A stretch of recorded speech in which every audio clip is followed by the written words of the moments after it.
What's up, guys? It's Benny. I'm not a scold, nor am I easily offended, and so certainly on Cinco de Mayo, dress up and do whatever you want, but do you think that Tom Homan, the deportation czar in the country, took it a little too far with this hit from If you go back to your casa on your own, then maybe we give you mucho bueno opportunity to come back to El America legally. Legalmente, comprende? America loves legal immigrantos, but if you're here illegally, this is no bueno. You're going el baco to your pueblo. Happy Cinco de Mayo, amigo. Wow. I mean, that's a strong message, and well done. I didn't know that he was bilingual. This is such a wonderful moment. 9 years ago today, says President Trump with his famous taco bowl tweet.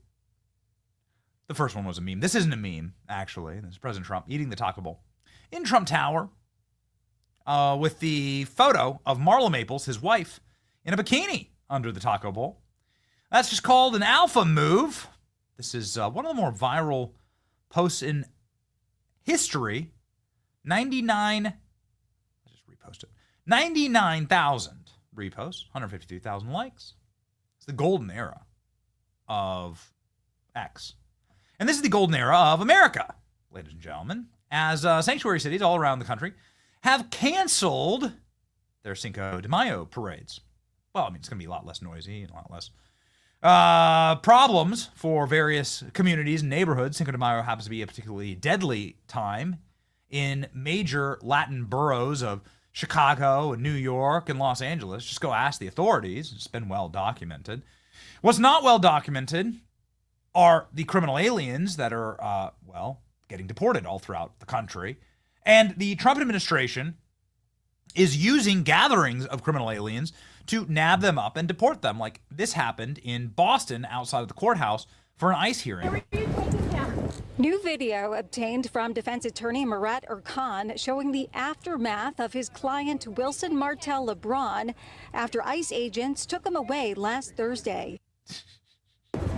They literally used the hearing at the courthouse as an opportunity to nab the criminal alien and deport him.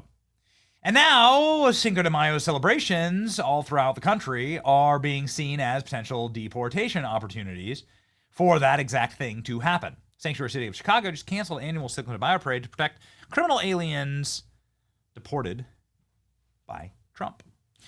Elected city officials should be charged with harboring criminal aliens. That's something that absolutely is on the menu, boys, as they say. Chicago and Philadelphia cancel Cinco de Mayo. Shield criminal aliens from ICE raids. Let's just get everybody to gather together, shall we? Have been mounting here in Chicago's Mexican community over President Trump's immigration policies. That's why organizers say they made a decision to cancel the annual Cinco de Mayo parade and festivities. It was scheduled for next month. This comes as Chicago became one of several so-called sanctuary cities in the U.S. targeted by immigration and customs enforcement. Organizers say nearly half of the event sponsors dropped out due to those concerns. There's nothing to celebrate. I voted for this.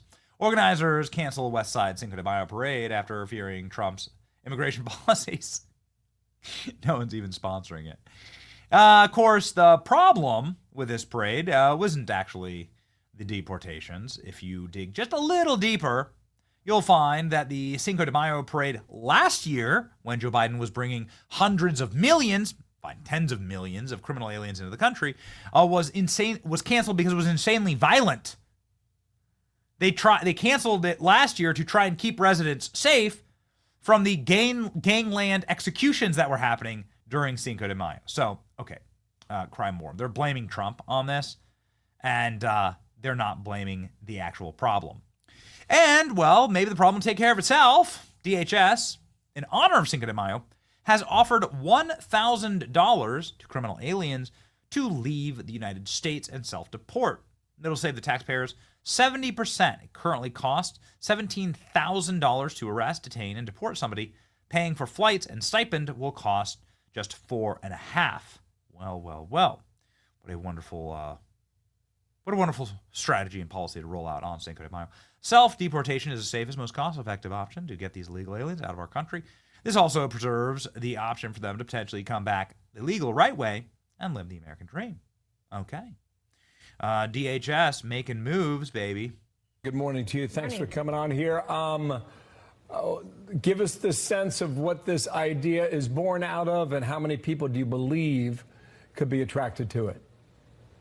Well, Bill, there's 15 to 20 million people in this country, and each and every day our ICE law enforcement agents go out and arrest these individuals. Self-deportation, though, is the safest, most cost-effective option to get these illegal aliens out of our country. This also preserves the option for them to potentially come back the legal right way and come back to live the American dream. And again, that's almost 70% roughly savings for the American taxpayer. It's very smart. Very smart. Way to go, Trisha. We know Trisha. She's great. Yeah, Dana, good morning to you. So Fox News can report exclusively that DHS will announce today that they're going to start paying for the commercial flights of illegal aliens who self-deport from the U.S. And on top of that, they're going to pay them an additional $1,000 stipend once they're confirmed to have left the country. Now, DHS says doing this is going to be significantly cheaper for the American taxpayer. They tell us that right now it costs on average about $17,000 to arrest, detain, and deport someone. They say paying for self-deportations and the stipend will only cost about $4,500 per person. That's about 70% cheaper. Aliens are going to have to register to self-deport on the new CBP Home app to access that DHS financial assistance, as well as announce their intent to leave the country. DHS Secretary Kristi Noem tells Fox in part, quote, "If you are here illegally, self-deportation is the best, safest, and most cost-effective way to leave the United States to avoid arrest." In the meantime, here in the sanctuary city of Los Angeles, ICE confirms to Fox News that 3 suspects arrested in connection with the home invasion murder of a man in the Woodland Hills neighborhood last Sunday are all in the U.S. illegally. ICE's acting director, Todd Lyons, tells Fox they are all Georgian nationals, 2 of whom were caught and released at the border after crossing illegally, and the 3rd, who overstayed a tourist visa and, listen to this, had 2 previous arrests with ICE detainers on him ignored due to sanctuary policy. Look at that. Wow. So these murderers, I don't know anything about this case, but it looks like Patia, Zaza, and Beskili. Got it? Breaking into homes and murdering Americans.